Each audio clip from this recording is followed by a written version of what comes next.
So what's happening is this carb is not working. As you saw, the air fuel mixture didn't do anything, and we believe this carb is working.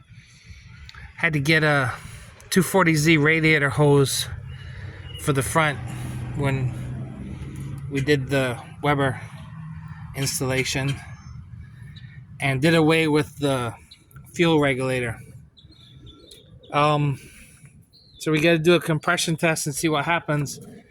Really stoked about Country's welding. He patched in this here, and I'm just gonna leave the fiberglass down there.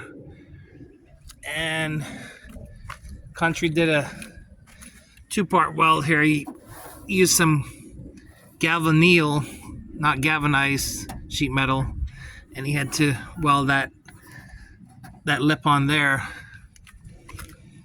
Gonna try to source a rare hatch from a Toyota place.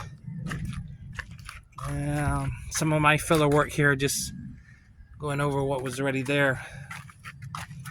Managed to get these off. These are really cool.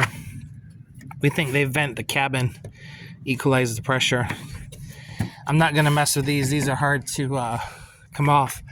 Oh yeah, Countrie did amazing work over here on this.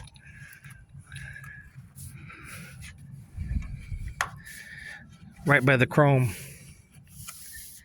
I just put filler on the little rust spots on the top. This started working today. I was really thrilled about that. Here's Country's. He did 3 patches over here. $85 US a patch. He provides the sheet metal. And probably just gonna leave that fiberglass down there. Put on the front these parts here, and these are available online on eBay.